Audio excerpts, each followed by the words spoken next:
Future DCA, BTC, Ethereum. Just go. Yep, 15. That sounds about right.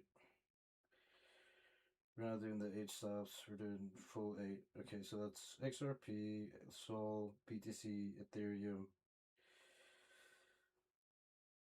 What are we missing? Aster.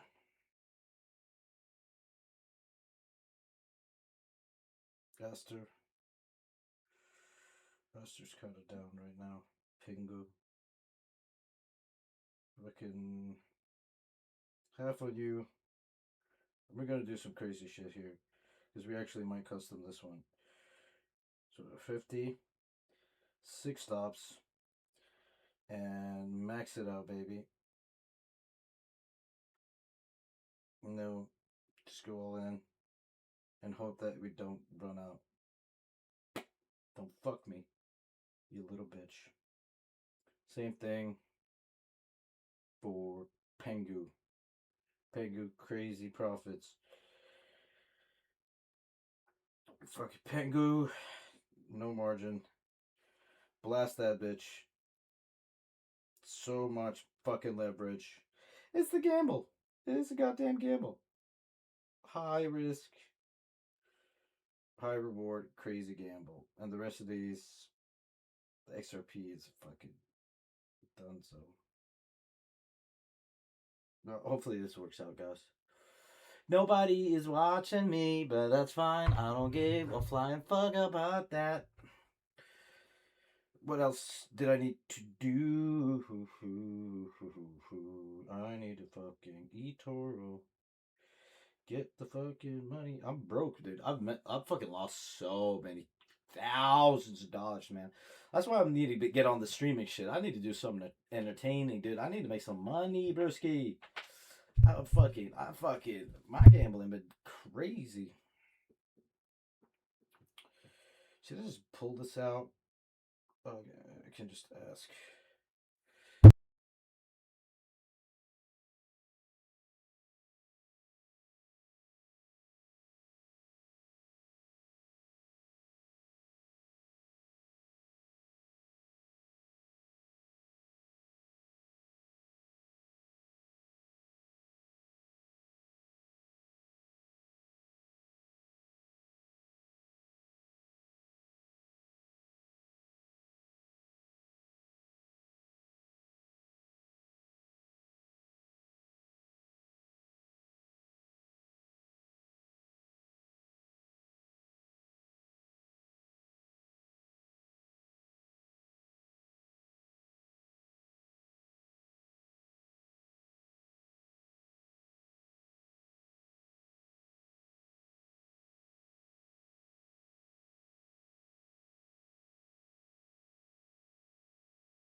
Today, we're going to talk about rumination. When I was a third-year psychiatry resident, I had a group of patients that came into my office with a couple of different diagnoses. One person had a mood disorder, one person had an anxiety disorder, and one person had PTSD. And so as I started working with them, I started doing psychotherapy because that's what a third-year resident is supposed to do. I had a wonderful supervisor, so I started therapizing them, right? So we worked a lot on their emotions, emotional processing, things like journaling, doing things like thought logs that look at the relationship between their thoughts, their actions, and their behaviors. But despite doing all of this emotional work, they didn't seem to be getting better. And when I was sitting in the room with them, it just sort of felt to me like their minds were out of their control.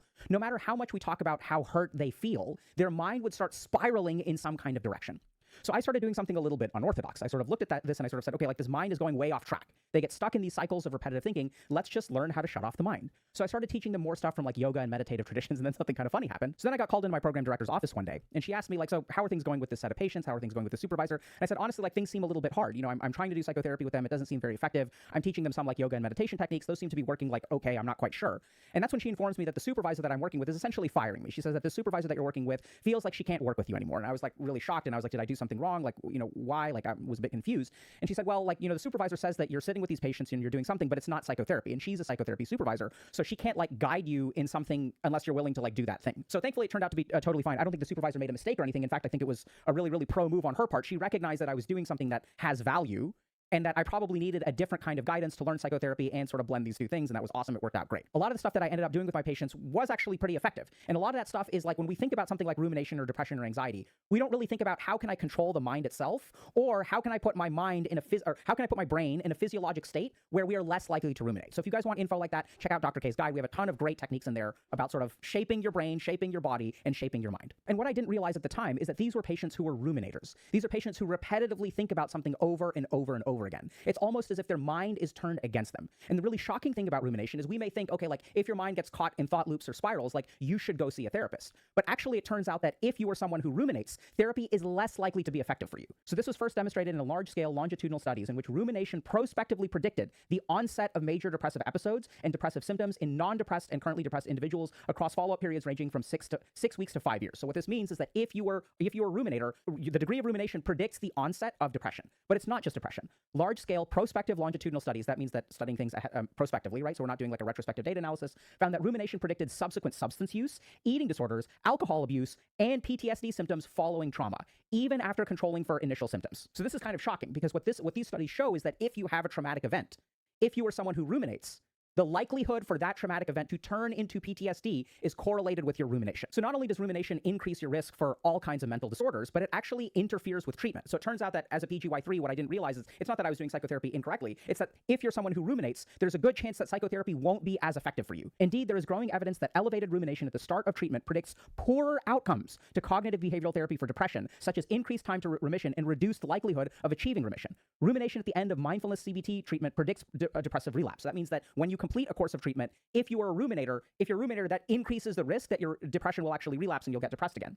For patients receiving brief CBT in a partial hospitalization program, so these are people who have intensive care, right? They're receiving intensive care. Baseline rumination predicted subsequent anxiety and depression, and the examination of symptom trajectories indicated that when rumination did not improve, symptoms of depression and anxiety did not improve and were likely to worsen over time. So this is crazy, right? This means that if you are someone who ruminates and you go to treatment, and you do not target the rumination specifically, this will reduce the efficacy of treatment, and in some studies may even predict worsening depression and anxiety despite the fact that you did the treatment. So how is it that rumination interferes with treatment of psychotherapy, and why is it that rumination predicts the propensity for depressive relapse, symptoms of anxiety, for a trauma to turn into PTSD? How does this actually happen? So the first problem with rumination is that it is an emotional magnifier. The first negative effect of rumination found in experimental studies is that it exacerbates and prolongs existing emotional states such as sadness, anger, anxiety, and depression.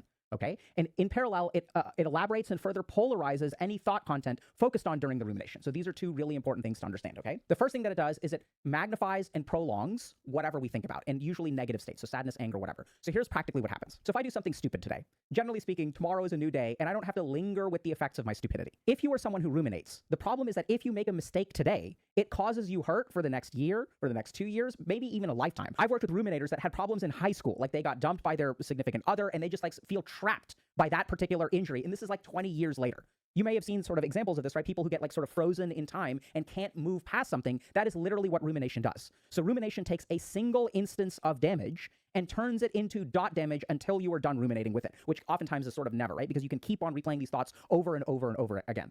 So not only does it increase the duration of emotional injury, it also increases the intensity. Now, how does this happen? This is something that's really important to understand, and it kind of leads to black and white thinking. So this is something that's really wild. Have y'all ever been like at the grocery store and tried to figure out what to buy? So you're sitting there at a grocery store, there's lots of different options, and then you're like, I don't know what to buy. And you sit there and you think about it for a little bit. And as you think about it for a little bit, you make a decision. So I want y'all to understand this is really wild, but the more that your mind thinks about something, the more polarized you become. This is just a feature of the mind, okay? If that sounds kind of crazy, just hear me out. So when I'm like, if I don't know if I should take this job or not take this job, what do? I think about it. So at the beginning, I may be like, let's say here is take job and here is pass on job. And at the beginning of my thinking process, I'm somewhere in this middle area, right? But despite the fact that I'm in the middle area, as I think about it more and more and more, I start to drift this way and drift this way and drift this way and then eventually I make up my mind. So I want y'all to think about how crazy it is to make up your mind. I want y'all to think about how impossible it is for a computer. If a computer makes a calculation and ends up with a question mark, I don't know about generative AI because they just hallucinate all kinds of crap. Right? Once you have a certain amount of inputs, like if I have a mathematical equation and I don't have enough information to solve the equation and I put it into a computer, the computer is going to say at the first iteration or the 10th iteration, we don't have enough info to solve the problem. That is not how the human mind works. The more that we chew over things in our mind, the more polarized we become naturally. I wasn't sure if I was going to break up with you. I thought about it a lot, and now I know I'm going to break up with you. What new information do I have? None. So the more that we turn things over in our mind, the more abstract we become, right? So as I think about things, more and more and more, I will start to deduce abstract principles. So like, let's take the example of someone who is ruminating. Let's say here's high school. And I never had a girlfriend. Let's say the reason I never had a girlfriend is because my parents were poor, right? So like I couldn't hang out with people. Everyone wanted to have the fancy shoes and I didn't have the fancy shoes. So I considered myself unattractive and that's why I don't have a girlfriend. Then I go to uni. And then what happens is I struggled to adjust to uni. I ended up getting depression in my freshman year. Really, really common occurrence. And since I got depression in my freshman year, I didn't form, when everybody was making friends, I didn't make friends. So I kind of got left out of all of the forming friend circles. So now I got kind of left behind. And then that's the reason that I don't have a girlfriend. And then now I started my job, but since I didn't have a girlfriend in high school or college, I don't know how to talk to girls. And since I am behind now, I have no girlfriend. So if we look at this situation, there are strong contextual reasons why I've been single my whole life. This problem happened over here. This problem happened over here. But then what happens with the mind is I chew on this over and over and over again, I start to come up with an abstract conclusion, which is that I am a loser. So the brain, what the mind does is it looks at this problem and it collects all of this data and then it tries to draw an abstract conclusion. Now, here's the problem with an abstract conclusion. The more intelligent you are, by the way, the more likely this is to happen. This is not actionable. So what we find with rumination is actually shocking. Even though ruminators report that it increases perceived insight into problems, experimental studies demonstrate that rumination interferes